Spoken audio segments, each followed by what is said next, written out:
start small. Maybe let's go 3 out of 10. A little 3 out of 10. Round of applause. Is there like a posh person? Maybe Mark watching polo. Is that polo? Small, yeah, nice. Okay, maybe go 6. Maybe go drunk posh people watching polo. Here we go. Let's go 10. Let's go crazy. 10 out of 10. Let's introduce our open act evening, Mr. Luke. That's not 10. 10. Come on. 10. 10. Luke Jones.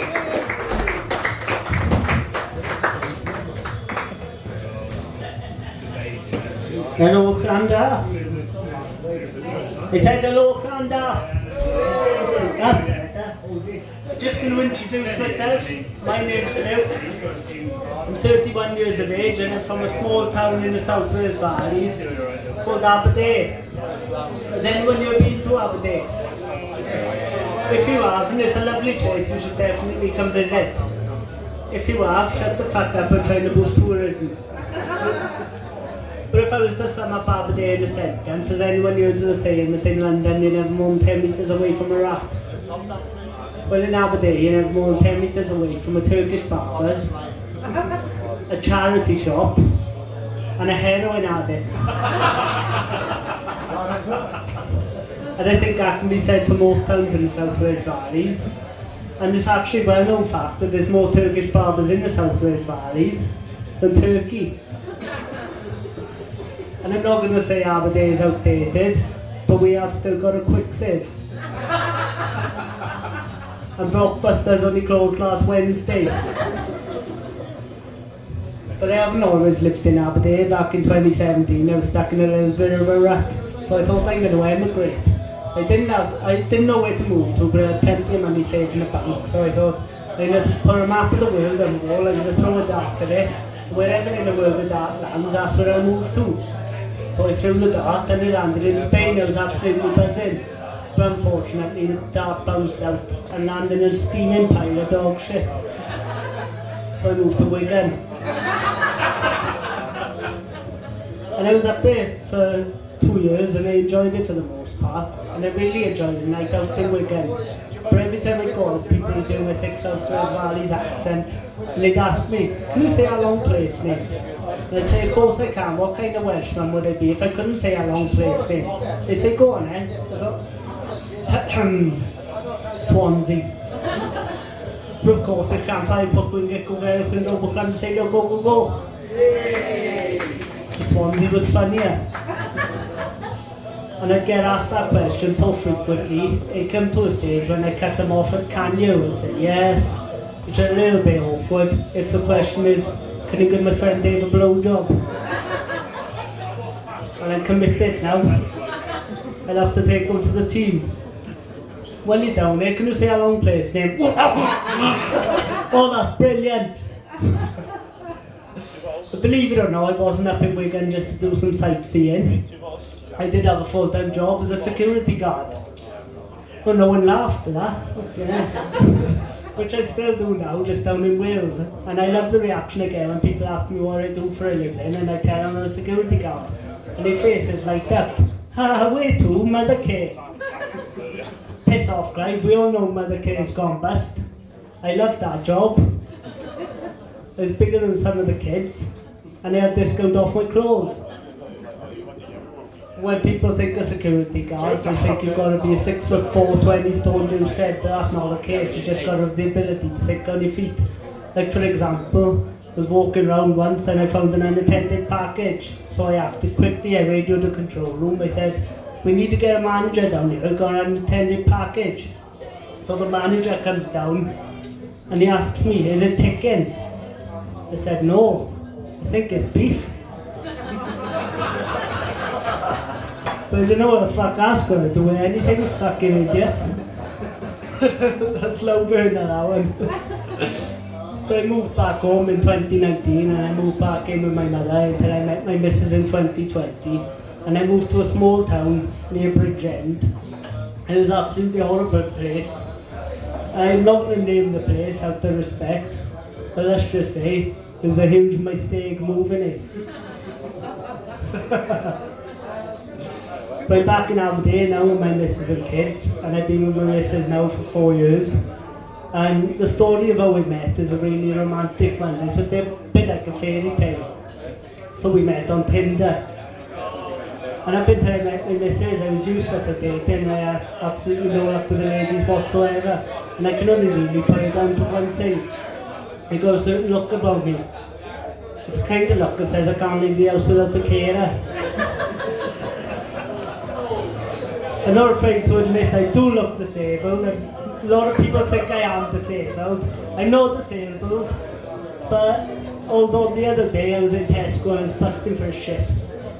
So I thought I'm going to go to the disabled toilet. I saw there's more space in there, comfortable. So I'm in there doing my business, you know. And I see the door move. So I carried on doing my business, and it came a point that I got to go and face the music. So I come out, and this woman in a wheelchair is there, and her eyes lock. And for a split second there was definitely some tension there. I don't know if it was sexual or just regular tension. But then she looked me up and down and went, "Oh, fair enough." And then as I was walking off, she goes, "Oh, bless him." But what the point I'm trying to make is I'm not disabled.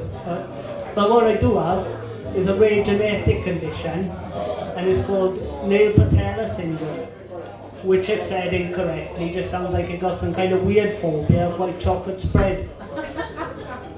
But it actually means I got very small kneecaps and disfigured and discoloured nails. And that's all I thought it was to her until I told my missus about it. And she went to the trouble of Googling it and kindly informing me that it could lead to kidney problems later in life. And I can just picture it now. One Christmas morning, she gives me my present. "Oh, what is it?" "That, my love, is your own personal dialysis machine. Hook yourself up to that bad boy 2 to 3 times a day, and you might live to see 35. "Oh, thanks, love, but alternatively, you could have got me a shotgun and I could have blown my fucking brains out." But for the first time in my life, I can actually say I'm happy in my own body. Because for most of my life, I couldn't put on weight, I was very skinny. But now, recently, I managed to put quite a bit of weight on and I'm happy. But just to give you an idea of how skinny I used to be jealous of the little African kids on the appeal adverts on the telly. Standing there showing off with their big bellies, asking for £2 a month. Never mind give them £2 a month, give me £2 a month, and in 4 months I would have gained over half a stone. But my BMI, my body mass index, actually says I'm overweight, and I should be between 7 stone 7 and 10 stone 1. And let me tell you, I've been 7 stone 7, and it wasn't a pretty sight. People used to mistake me for a matchstick. They picked me up and they rubbed my head against the rough side of the matchstick box, which explains the short back and forehead situation I got going on. And my daily, I walk around with a cock and balls on my head. Exhibit A. Despite the weight issues and the dodgy hairline, I have somehow managed to find love. And as I said, I've been with my missus now for 4 years. And up until before I physically met my missus, we'd have long conversations on the phone to get to know each other a bit. And it didn't take me too long to find out she wasn't quite the full shilling. So we're talking one night and she says, "I got 2 daughters. One's 2 and one's 3. So I've been a mother for 5 years. And even I'm starting to question myself. And I didn't have the answer correct. I still haven't told her now. I'm just really looking forward to that statement coming out in a few years' time, when one's 27 and one's 26. And she's been a mother for 53 years. And the fucker's only 47. But I have inherited 2 lovely stepdaughters, and we got a lovely little boy together. And he's 2.5 now. But he's a very lazy baby. He didn't start walking until he was almost 2. So he'd walk on his knees. So we had to take him to physio. So me and my missus, we took him to physio for the first time. The lady looked him all over, done a few exercises with him. I said, "He's absolutely fine, there's nothing to worry about. He's walking his own time, he's just really happy on his knees." She's got it. And this is the point that she's dirty. This is the point I should probably tell you, I don't think, before I speak. So without the thought for my own safety, all my missus' feelings. I've gone, just like his mommy.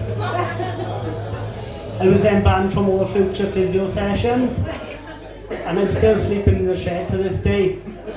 We haven't even got a fucking shed. That's not the first time my mouth has got me into trouble. When I took my missus and stepdaughters to meet my mother for the first time, it was a lovely day, so I thought we'd go for a walk. We'd take my mother's dogs for a walk up a country park in Aberdeen where I'm from. And the girls are not used to being around dogs, so they start riding him. And he's a Jack Russell Terrier, so he don't take kindly to that shit. So again, without thinking, I've screamed on top of my voice, "Oi, don't do that. How would you like it if I ride you?" Unfortunately, half of Aberdeen were up a country park, are they? And now we've got to sign a register every Tuesday.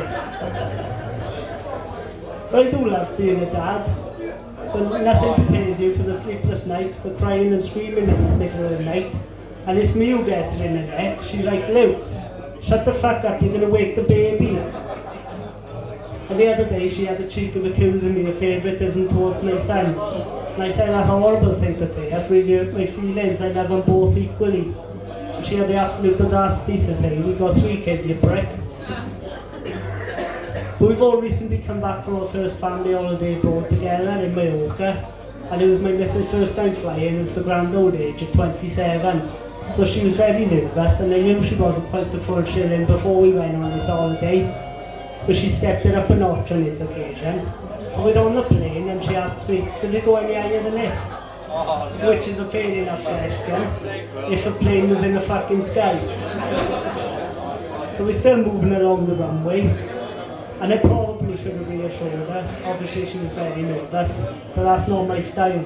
So I've gone, "No, we just drive to Spain in an EasyJet Boeing 737, ploughing through everything in our path, gliding across the sea until we get to the other side in a blaze of fucking glory, leaving a trail of utter devastation in our wake." I thought that might have lightened the mood a bit. I was wrong, she was fucking fuming. She didn't speak to me for the first 3 days of the holiday. It was fucking brilliant. But as I said, we've got a lovely little boy together. He's 2.5, so he'll be starting school next year. And ideally, I'd like him to go to a Welsh school. But the 2 girls, they go to an English school, and it's right opposite the house, so I think it's only fair they all go to the same school. But I'd like him to go to a Welsh school, because I'm a fluent Welsh speaker, and the others are not, so we can chat shit about it, and they won't have a fucking clue what we're talking about. My mother, she sent me and my brother to Welsh school when we were younger. And she didn't speak Welsh, so her way of improving her Welsh outside school, she'd go to this Welsh video shop in Merthyr, pick a video of her choice, and then when we got home from school, she'd put it on for us. So one day we got home, she put it on, and I remember sitting there thinking, I don't understand a word of this. So enough the religiously now, every day after school, come home, put this on so I can pick up the language. And that's exactly what I did. But it wasn't until years down the line I realised it wasn't actually a Welsh video I was watching. It was fucking Pingu. So thanks to my mother, up until the age of 12, I thought I was speaking fluent Welsh. I wasn't, I was talking fucking penguin. Whack whack, bloop bloop. No wonder I was fucking bullied. Well that, because I got to look at someone who can't leave their house without the carer. I be Luke Jones, you be brilliant, thank you.